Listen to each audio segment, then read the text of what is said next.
لیکن سوال یہ ہے بہت سے ہندو بھی ہماری ٹویٹ پر آئے اور انہوں نے آ کر یہ کہا کہ بھائی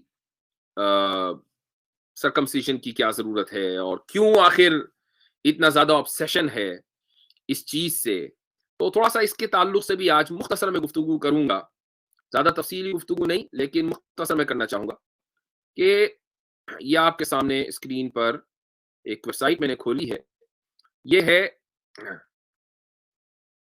webmd.com اور اس پہ کافی آپ کو معتبر چیزیں مل جائیں گی میڈیکل سے ریلیٹڈ. تو اس میں سرکمسیشن کے بینیفٹس، پروز اینڈ کونز، یعنی جو اس کے نقصانات ہیں وہ بھی لکھے ہوئے ہیں اور جو بینیفٹس ہیں وہ بھی لکھے ہوئے ہیں. تو اس میں سب سے پہلے جو بینیفٹس ہیں وہ لکھے ہوئے ہیں. بائی دا وے یہ بینیفٹس نہ صرف یہ کوئی انڈیپینڈنٹ ویب سائٹس کے اوپر ہی نہیں ہے بلکہ جو گورنمنٹ کی جو ویب سائٹس ہیں، یو ایس گورنمنٹ کی جو میڈیکل سے ریلیٹڈ ویب سائٹ ہے اس پر بھی یہی بینیفٹس لکھے ہوئے ہیں. لیکن اس میں اتنی تفصیل نہیں تھی اس لیے میں نے وہ آپ کو نہیں دکھائی. تو سب سے پہلا جو بینیفٹ ہے، there is some evidence that circumcision has health benefits. اس طرح کے ثبوت ملتے ہیں کہ سرکمسیشن کے کچھ ہیلتھ بینیفٹس ہیں. اب وہ ہیلتھ بینیفٹس کیا ہے؟ Less risk of urinary tracked infection. پہلا بینیفٹ اس میں یہ ہے کہ جو یورینری ٹریکٹ انفیکشن ہے اس میں کمی آتی ہے. Reduces risk of some sexually transmitted diseases in مین.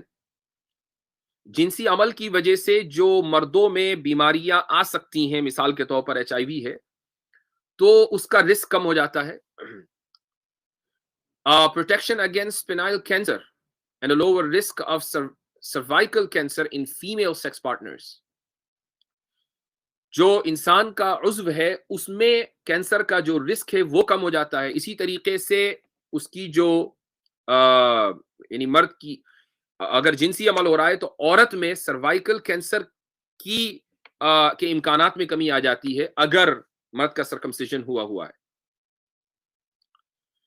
اسی طریقے سے پریونشن آف ویلنٹس اور انفلیمیشن آف دی گلینڈز، یعنی گلینڈز میں جو انفلیمیشن ہوتا ہے، سوزش ہوتی ہے، اس کے اندر کمی آتی ہے. اسی طریقے سے prevention of phimosis, the inability to retract the four skin.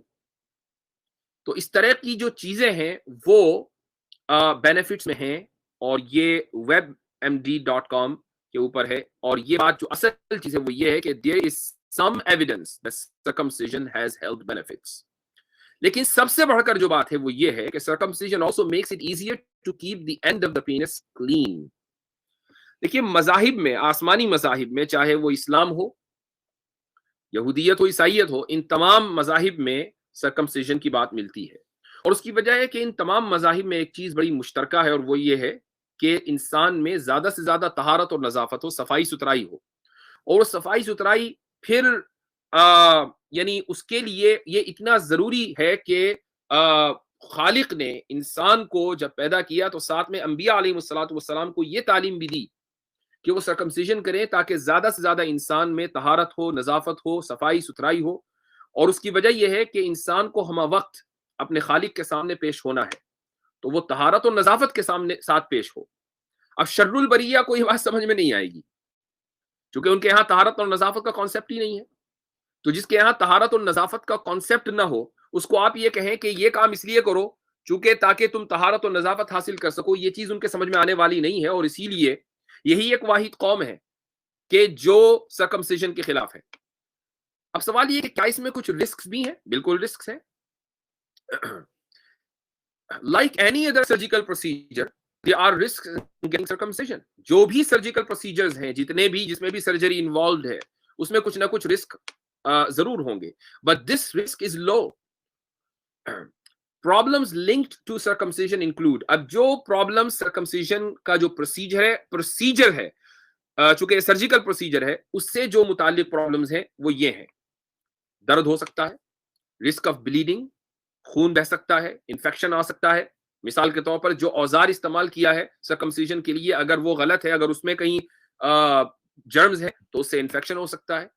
Irritation of the glands, higher chance of meatitis یا inflammation of the opening of the penis, risk of injury to the penis. لیکن یہ سارے جو risks ہیں یہ سارے کے سارے سرجیکل پروسیجر سے ریلیٹڈ ہے، چونکہ یہ ایک سرجیکل پروسیجر ہے. اب جہاں بھی سرجری انسان کی ہوگی وہاں یہ رسک، اس طرح کے رسک ہوتے ہیں، لیکن انسان ان رسکس کو لیتا ہے اور وہ جو ہائر بینیفٹس ہیں ان کو نظر میں رکھتا ہے. اور اکثر ایسا ہوتا ہے کہ یہ جو رسک ہیں اگر ایسا ہوا بھی تو ان کا علاج موجود ہے، لیکن اگر سرجیکل پروسیجر صحیح ہوا تو اب ان میں سے کوئی ایک رسک بھی نہیں ہوگا.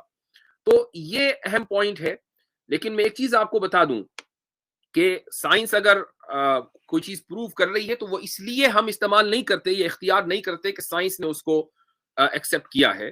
ہم اس کو اس لیے استعمال کرتے ہیں چونکہ یا اختیار کرتے ہیں چونکہ اللہ تعالیٰ نے، ہمارے بنانے والے نے، خالق نے ہمیں اس کا حکم دیا ہے. ایسا بہت ہوا ہے، بلکہ ہمیشہ ہوا ہے کہ ایک چیز ہے جس کی تعلیم اسلام میں دی گئی، لیکن پھر ہوتا یہ ہے کہ بعد میں جا کر میڈیکل سائنس یا ماڈرن سائنس اس کی تائید کرتی ہے. تو اس تائید سے ایسا ضرور ہوتا ہے کہ ہمیں تقویت ملتی ہے، لیکن یہ نہیں ہے کہ ہماری شریعت کی بنیاد وہ تائید ہے. چونکہ ایسا بھی ہوتا ہے کہ سائنس صدیوں تک کے ہمارے کسی عقیدے یا ہمارے کسی نظریے یا ہمارے کسی عمل کی تائید نہیں کرتی. تو کیا ہم اپنے عقیدے، نظریے اور اس عمل کو چھوڑ دیں؟ ہرگز نہیں. ہمارے عمل اور ہمارے اعتقاد یا ہمارے نظریات کی بنیاد ہمارے بنانے والے اور ہمارے خالق کا حکم ہے. خواہ میڈیکل سائنس یا ماڈرن سائنس اس کی تائید کرے یا نہ کرے، جو ہمیں معلوم ہے کہ آج نہیں تائید کرے گی تو کل کرے گی. اس کے پاس مفر نہیں ہے، اس کے پاس کوئی دوسرا آپشن نہیں ہے. اور کچھ لوگ اسی دھوکے کا اور فیلسی کا شکار ہو جاتے ہیں. یہ سو کالڈ فیلسی ہے، اس دھوکے کا شکار ہو جاتے ہیں کہ بھائی چونکہ سائنس اس کے خلاف ہے، ہم تو سائنس کو مانتے ہیں، چونکہ سائنس اس کے خلاف ہے لہٰذا ہم اس مذہب کے خلاف ہیں. حالانکہ وہ یہ نہیں جانتے کہ سائنس نے ہمیشہ اپنے نظریے کو تبدیل کیا ہے. وہ سائنس ہی کیا جو نہ بدلے. سائنس ہوتی ہی اس چڑیا کا نام ہے کہ جو تبدیلی میں یقین رکھے، جو اپنے نظریات کو مستقل اپڈیٹ کرتی رہے. تو ایسا ممکن ہے کہ سائنس آج کسی مذہبی نظریے کے خلاف ہو اور کل اس مذہبی نظریے کی تائید کرے اور پرزور تائید کرے. تو یہ ضروری ہے کہ آپ حضرات اپنی ذہن میں اس بات کو بٹھا لیں کہ جب ہم کبھی کسی سائنسی دلیل کو پیش کرتے ہیں تو وہ تائید کے لیے پیش کرتے ہیں، اور یہ ممکن ہے کہ کل کو یہ سائنسی دلیل تائید نہ کرے، لیکن ہمارے مذہب، ہمارے عقیدے اور ہمارے عمل اور ہماری نظریے کی جو بنیاد ہے وہ مذہبی تعلیمات ہیں. اور ہم یہ جانتے ہیں کہ مذہبی تعلیمات فطرت کے مطابق ہیں. بہت سی مرتبہ سائنس کی باتیں فطرت کے مطابق نہیں ہوتی. تو یہ مختصر سی گفتگو تھی. اب میں انشاءاللہ لنک عام کروں گا.